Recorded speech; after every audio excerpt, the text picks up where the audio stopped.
But Nana's an incredible woman. She grew up in Italy until she was 13, then moved over to Ireland as a refugee on a boat all by herself. She moved over, she lived there for like 20 years, then moved over to Florida, ran a motel over there for like 30 years, and now lives back in West Belfast. So her accent is the maddest thing you've ever heard in your whole life. She's like, what's the crack? How's it going, buddy? I was around visiting her recently. It was nice, but she's got this real dark sense of humor. I was like, all right, Nana, how's it going? She was like, oh, Vittorio, have you lost weight? I was like, no, actually, I think I've put on a few pounds. And she went, yeah, I thought so. That's the Italian side. The Irish grandparents, they were called Betty and John, but everyone called John Pappy, so Betty and Pappy. And they passed away a few years ago, but towards the end, they were completely away with the fairies. Or as my uncle would say, they didn't know whether it was Tuesday or August. So we would help them out around the house. And I was around helping out with dinner one time, but I was only 17, so I wasn't doing proper dinner. I was just reheating leftovers in the microwave, right? And I'm in the kitchen, there in the living room. I can't see them, but I can like call through to the living room where they're sat in their individual armchairs, like out of the opening sequence of Up. It's very nice. I'm in the kitchen, right? And I call through to Betty and Pappy. I go, Betty, do you want your dinner heated up in the microwave? And there's no answer. I was like, she's pretty old. She probably just didn't hear me. I'll call through again a little bit louder. It'll be grand. Betty, do you want your dinner heated up in the microwave?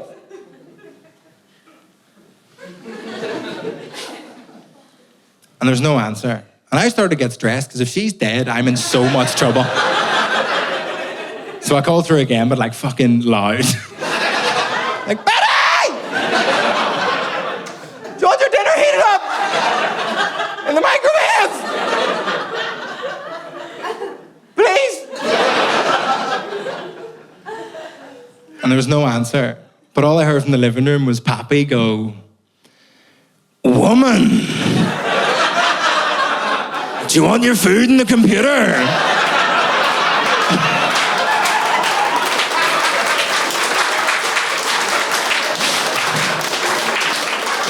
Which I think is the funniest thing anyone's ever said. I'm a professional comedian and I'm never gonna beat that. It's so annoying. That's the end of Act 1 of the play. Act 2, we meet a character called Owen. Owen's a character I relate to a lot in the play, because Owen's an Irish character, but he moved away to England, and now he's back in his own hometown, but he feels like a bit of an outsider in his own hometown just because he's moved away. He feels like people treat him a little bit differently. And I grew up in Belfast, moved over to London, and sometimes when I'm back in Belfast, I feel like people don't treat me the same. I feel like it's very strange, it's very confusing. It's less confusing for Owen, because he moved away to join the British Army. And then he brought them back with him to his own hometown. And he's there like, why is everyone being mean to me? I'll give you one guess, Owen. But Owen brings all these English characters over. It's because they're doing an ordnance survey. They're renaming all the place names from the original Irish into English. And all the Irish characters in the play, they only speak Irish. And all the English characters, they only speak English. And Owen's one of the only characters that speaks both. All the actors on stage are speaking English the whole time, because otherwise you couldn't put it on anywhere. But it's very cleverly written. So you always know who's understanding who and who needs to be translated. Hence the play is called Translations. And the Irish language, English language thing, it's a very big thing in the play. It's quite a big thing in the show. And I need to tell you a little story about a woman in the front row at Vauxhall Comedy Club when I did a work in progress of this show in London.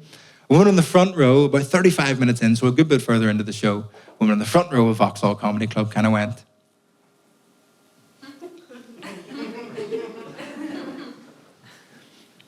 which is worse than heckling, can we agree? Because if you heckle, you're being a dick. But if you put your hand up, it's like, can I be a dick, please?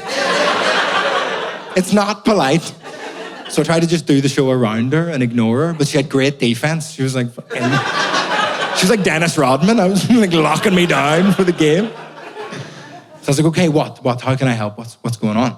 And she goes, I didn't think that Irish was a language. Wait. I thought it was just an accent. Wait. Like Scottish. Where do you start with that? Because every word in that sentence is wrong. Actually, every word in that sentence is more wrong than the word that came before it. It's incredible. Because sometimes stand-up comedy is difficult. Sometimes you've had a bad day. You still have to come on stage, try and make people laugh. What about when 35 minutes into the show, you're consumed with fury? took everything I had not to boot that woman in the face. The spirit of Eric Cantona was just like in me. I was like, you fucking... No.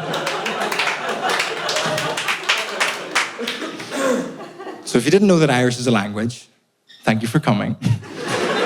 It is. And if you already knew that, I'm sorry we had to take that little detour. We're only as fast as our slowest audience member. So Owen brings all these English characters over, and it's a lot of the Irish characters' very first time meeting English people. And do we have English people in? Slightly too enthusiastic, that's okay. It's also a tricky thing to ask in Liverpool, because some of you are like, no.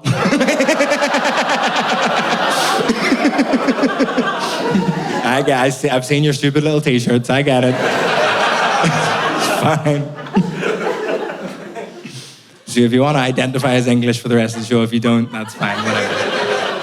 But the thing is, the problem with English people... The problem with English people is that they think they're factory default. You know what I mean? They're like, there's English, and then everybody else is so weird. That's because you grow up with English people, you don't know anything different, and they're on TV, you just think that's normal. When you've never met English people before, and you meet them for the first time, I'm here to tell you that you guys are fucking freaks. You're spooky, and I'm done pretending I enjoy your company, right? What are you on about, ever? And I moved to London at the age of 18 to study classical music at a music college. So I met the Englishest of English people of all time. Like if you cross Benedict Cumberbatch with a crumpet, like that's who I was dealing with. I remember moving over. I was very, very stressed, very upset about moving away from Belfast and moving in with all these English people. I was unpacking in residential halls and my mum was there and she was trying to talk me down from this emotional height. She was like, listen, Vittorio, they're not all bastards. They just talk like that. I was like, no, they're fucking dickheads, man. They think I'm drunk, they think I'm lazy, they think I'm stupid just because of my accent. I'm fucking sick of English people. It's day one in England and I've got them sussed. I'm sick of it. I want to go home. She was like, no, they don't think any of those things. You're being silly. You're just getting stressed about moving away and you're trying to come up with excuses to get away with it. You're stressed about moving away. You're coming up with excuses, right? I was like, oh, fuck's sake. She was like, you've got 6 new flatmates. I'm sure they're lovely. Go into the kitchen, introduce yourself, give them a chance.